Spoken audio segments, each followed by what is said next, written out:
Hello everyone. We are going to discuss about the ovarian cancer. This is the cancer which is very common in female genital malignancies. We had seen lectures on cancer of vulva, cancer of cervix, cancer of endometrium, and now we are going to discuss the cancer of ovary. Cancer of ovary, the incidence of cancer of ovary is day by day increasing because of many factors, because of the increased stress in day-to-day life, because of the hormonal treatment patients are getting for whether to say for infertility, for cosmetic purpose, and for various purpose, contraception and other things. So day by day increased use of hormones, also increased percentage of increased addictions of tobacco, smoking, drugs in females.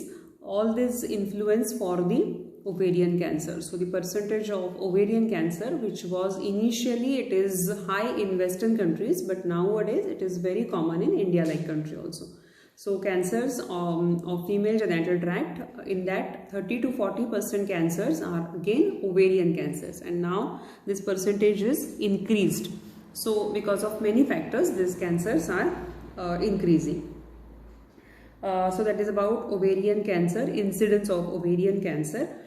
Actually the percentage was less in India before some years, but nowadays, because of, as we had discussed the factors, this percentage of ovarian cancer is increased, and this cancer is crucial because it cannot diagnosed at early stage, and also it is seen in some young patients also. The incidence of this ovarian cancer is also seen in young females.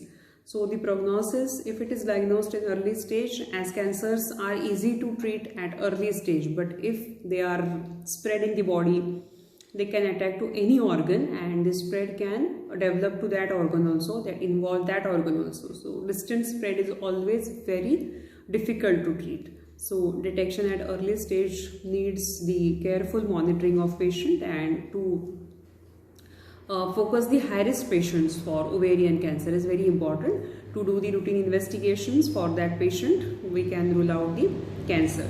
So for any cancer, we have to focus on high risk patients, patient with menstrual disturbances, menstrual diseases, patients with any history of viral infections, repeated viral infections, patient with family history, patient with history of infertility, patient with prolonged hormonal treatment for contraception or for any purpose for treatment of infertility, patient with habit of alcohol, smoking, tobacco, advanced age patients, patient with DUB like factors, repeated attacks of these factors, and stressful life and other things, dietic habits, obesity, high risk factors, diabetes, hypertension. All these patients needs special attention so that we can remove the high risk group, and we can do the investigations per yearly for those, because investigations are very easily available. Pap smear can detect cervical cancer at early stage, uterine biopsy can detect endometrial carcinoma at early stage. Likewise, we can detect the ovarian cancer at early stage, and if we detect the cancer at early stage, we can treat the cancer. Ovarian cancer is slightly different from endometrial cancer and cervical cancer because ovaries are bilaterally situated. So if there is cancer of ovary, single ovary is involved, and in later stages both ovaries can involve. And ovaries, location of ovary or anatomy of ovary is in the right and left side. Both iliac fossas are affected. So organs on both the sides of pelvis can affect. So ovarian cancer is more dangerous than endometrial and cervical cancer. And again, this is the abdominal organ, so it can be easily attacked to the abdominal organs. So involvement of liver, kidney and other things can be easily attached to this ovarian cancer. So comparative to other cancers, ovarian cancers are more dangerous. So we have to identify the ovarian cancer at early stage, and we have to start the investigations as well as treatment at early stage so that patient can save. So now this ovarian cancer incidence we had seen 30 to 40% females are affected with this ovarian cancer. Etiology, just now we had discussed the factors which can be associated with ovarian cancer. Mainly it as advanced age, postmenopausal females, sometimes premenopausal, and as I said, Before, younger group is also affected in this ovarian cancer. So age group 40 to 50 age group and above 60, as cancers are seen in advanced stage. So this age group is important. Patient with history of this family history of this cancer is also important because it is seen in some families. So patient with family history, patient with oral contraceptive pill, patient with hormonal treatment, prolonged hormonal treatment, patient with any drugs like steroids for prolonged treatment, patient with excessive stress, anxiety, patient with smoking, alcohol, tobacco, patient with dietetic habits, faulty dietetic habits, sedentary life, stressful patients, and patient with multiple sexual partner. These are also factors like patient with STDs, viral infections, HPV infections. So these types of things are associated with ovarian cancer. So these are some causes for cancer, ovarian cancer. Now this was the etiology. Now pathology of this ovarian cancer is, ovarian cancers are usually seen on the external surface of ovary, and usually this cancer involves the ovarian epithelium or ovarian tissues. Various types of tissues are involved, and mainly the cancer type of tumor is serous tumor or mucinous tumor. Both these types of tumor can be seen. This tumor can increase in the size and it can be enlarged and this cancer of ovary is unilateral or bilateral. Sometimes this cancer is seen on single ovary and sometimes it is seen on both the ovaries. So this cancer is unilateral or bilateral. It is a solid in consistency. These cancers are usually solid in consistency and they are fixed. So pathologically it involves the ovarian epithelium, ovarian tissues, unilateral or bilateral, and it is a solid tumor and it is fixed to surrounding surfaces. Now the spread is, we know the spread method of spread is direct and indirect. Directly it spreads to surrounding organs, especially abdominal organs, and also to fallopian tubes, ovaries, and ultimately cervix and other things. But surrounding abdominal organs are commonly involved with this ovarian cancer. So direct spread to surrounding organs. Indirect spread is by blood and lymphatics. Via blood and lymphatics it can go in a distant spread in body. So this is about the spread. Now clinical features of this ovarian cancer. Cancers are, as we know, they are mainly they are silent, but the clinical features of ovarian cancer can be, a patient is usually age group premenopausal or menopausal. Sometimes younger patient can be involved, but age group is commonly menopausal patients. Patient will complain of PV bleeding. This is again the key feature for cancer, because patient complaint of abnormal pervaginal bleeding. That is the conclusive for any abnormality. So pervaginal bleeding. If it is at the menopausal age, we can label it postmenopausal. If during menstruation or in menstruating female, we can have menorrhagia, metrorrhagia, polymenorrhagia, or abnormal menstruation. We can label it as. So pervaginal bleeding. Discharges, again pervaginal discharges which are offensive, purulent, blood stained, can be associated with ovarian cancer. After that, pain in abdomen, especially at the iliac fossas. Depending on the involvement of ovary, patient have the pain at the abdomen. So these are main factors. Along with that, again cancer factors like fever, body ache, malaise, loss of appetite, loss of weight, severe weakness, giddiness, all these general complaints are seen. Particularly for ovarian cancer, patient have fullness, sensation of constant fullness, or there is overdue or enlargement of abdomen, excessive enlargement of abdomen. Some patient may have fluid in abdomen that we call as ascites. Because of the enlarged abdomen, ascites, patient may become breathless, excessive palpitations and other things. So these are the other factors or other clinical features seen only in ovarian cancer. We find PV bleeding, discharge, pain and cancer symptoms in CA cervix also, CA endometrium also.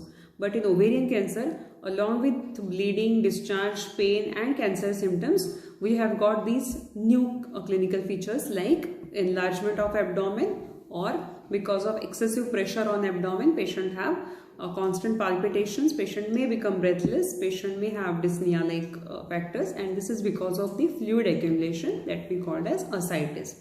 So this is particularly seen in ovarian cancer. So these are the clinical features for ovarian cancer. Signs are, we have got the signs of anemia because of the bleeding and cancer. Patient have anemia, so signs of anemia we can see. General examination, we can see edema on legs because of fluid accumulation. There is edema on lower extremities, so pedal edema can be seen. Per abdomen examination, there is undue or over enlargement of abdomen. There may be fluid collection, so ascites can be seen. We can see the fluid thrill because of the fluid collection in abdomen, and because of the fluid collection we cannot palpate the ovaries, but if at all we can palpate them, that they are the solid hard mass and enlarged mass we can palpate on the sides of abdomen, and usually they are fixed because there is malignancy, they are fixed. And the PSPV examination, uterine size is also enlarged, and these ovaries can be palpated at posterior fornix. So PSPV examination, along with the discharge and bleeding, we can see on PS examination there is abnormal discharge, PD bleeding, and size of uterus is enlarged, and ovaries can be palpable, they are hard and they are fixed. So sometimes uterus is displaced and uterus is also fixed. If there is spread of cancer to uterus, then uterus is also fixed and there it is immobile and it is displaced. So these are things or we can find on PSPV examination.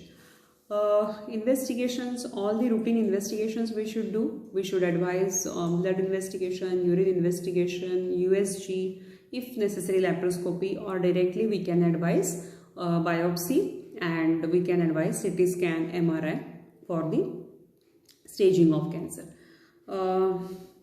After that, staging, FIGO staging, International Federation of Gynec and Obs given us the staging, and the staging for this cancer of ovary is, again we have got various types of stages for ovarian cancer, and stage 1, that is stage 1, it means cancer limited to ovary, cancer involving only ovaries.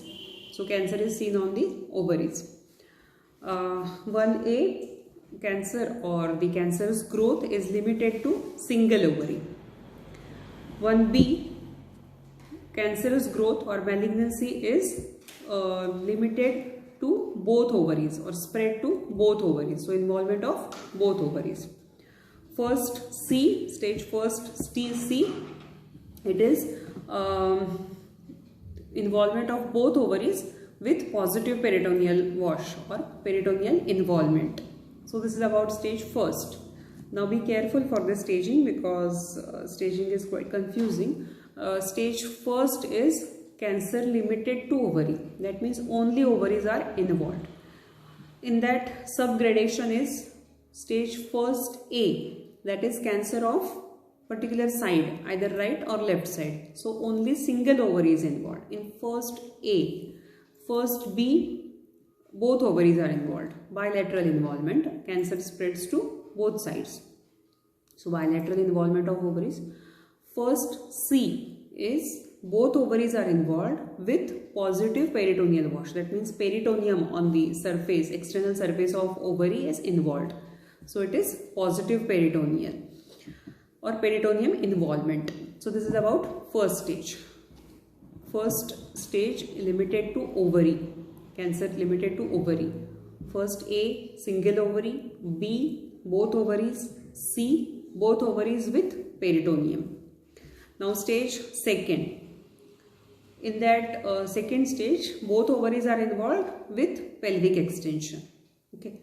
Second stage, both ovaries with pelvic extension. In that second A is both ovaries are involved and involvement of uterus and fallopian tubes.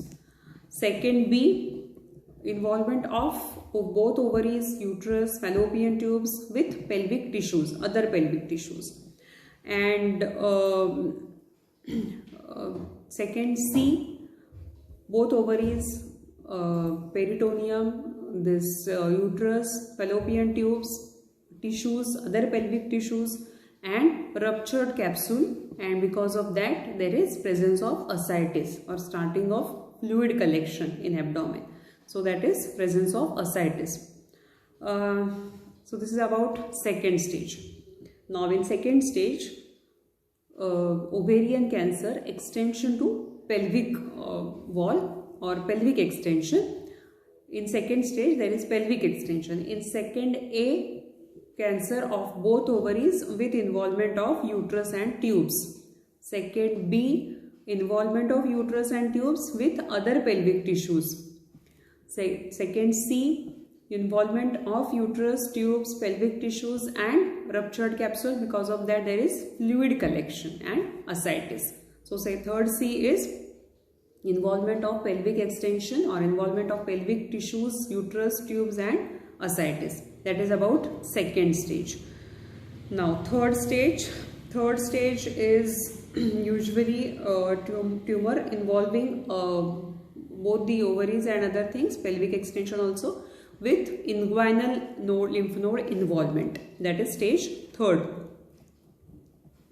Now in third stage, tumor size or cancer of ovary, that means up to second stage we had seen cancer on both ovaries, uterus involved, tubes involved, pelvic tissue involved, starting of ascites, that is development of ascites already started.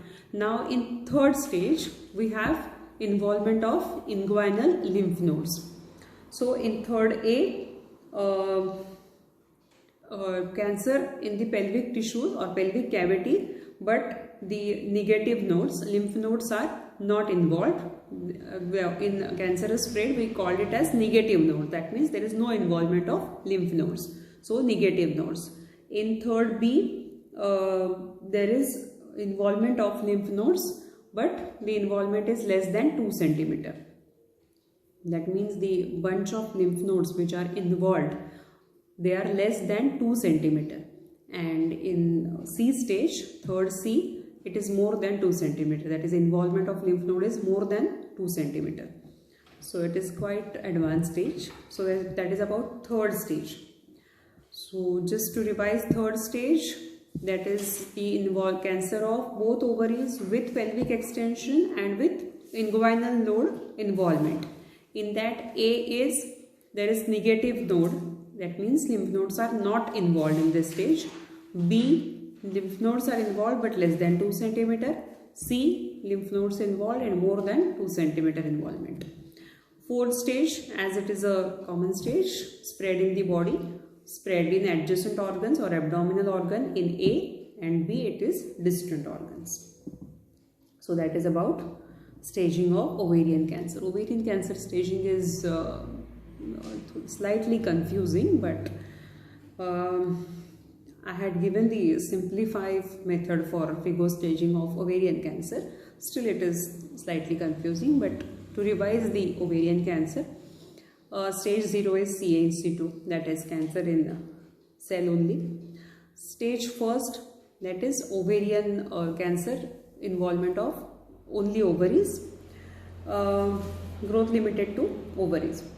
1A, single ovary involvement, that is cancer of single ovary, any side, right or left, but only one ovary is involved. B, that is involvement of both ovaries, bilateral involvement. C, that is bilateral involvement, that is cancer of both ovaries with peritoneum involvement, external surface involvement, that is peritoneum is involved.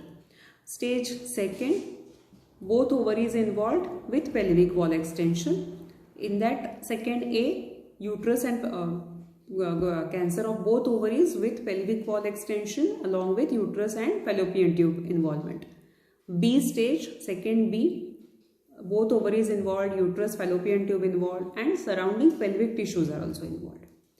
Second C, both ovaries, uterus, fallopian tubes, pelvic tissues with starting of ascites, fluid collection has been started in this stage. Third stage, Obviously, all these things are there: bilateral involvement, uterus, fallopian tube involvement, pelvic tissue involvement, ascites is developed, and there is inguinal lymph node involvement starting. So in that third A, pelvic wall extension, but the lymph nodes are negative. B, third B, lymph nodes are involved in this stage but less than 2 cm. Third C, lymph nodes are involved and they are more than 2 cm. Fourth stage, spread in the body. Fourth A, spread to adjacent organ. Fourth B, spread to distant organ. So this is about the classification of FIGO staging or FIGO classification of ovarian cancer. So this is FIGO staging. Now management of ovarian cancer, again it depends on these stages. So for stage 1, actually for ovarian cancer treatment slightly differs, because in first stage also there is involvement of both ovaries. In first B only we can have the involvement of both ovaries, and if both ovaries are involved, that means peritoneum of that ovaries is also doubtful and the surrounding structure is also doubtful. So usually surgical treatment is not preferable for from first stage only. Because of that only I told you that ovarian cancer is little bit different from cancer of cervix and cancer of endometrium, because in cancer of cervix and endometrium first stage can be managed with surgical treatment because only that organ is involved.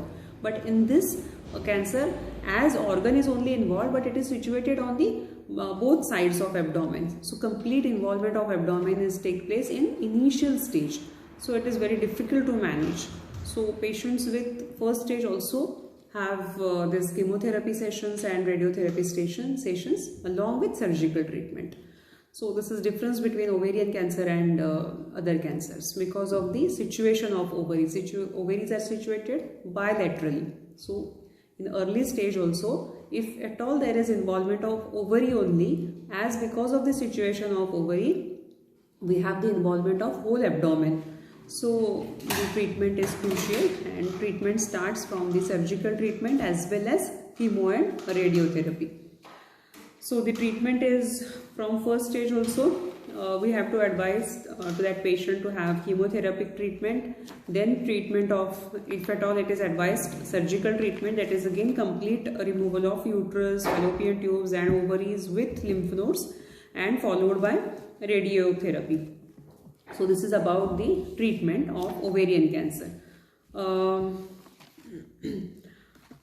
After the treatment for the ovarian cancer, in every cancer, in cancers, those cancers which we had discussed in cancer lectures, all these cancers have surgical treatment in initial stages and chemotherapy and radiotherapy in later stages, or in post-op sessions they have chemotherapy and radiotherapy. But there are homeopathic remedies which can do well along with surgical treatment during their chemo and radio to avoid the side effects of chemo and radio. So homeopathic treatment works very well during the cancer treatment. So we have to look for the homeopathic line of treatment for cancers also, and for prevention also homeopathic remedies are nowadays they are advising to have homeopathic treatment for the high risk patients. They identify the high risk group of patient which are prone to have these cancers, which have repeated history of ovarian cyst or other type of disease, and they advise for homeopathic treatment to prevent the cancer. So basically we can work for the prevention of cancer, and also we can work as to avoid the side effects, and as well as for the active line of treatment for treatment of cancer. So that is about various types of cancers. We had discussed ovarian cancer in this lecture, and previously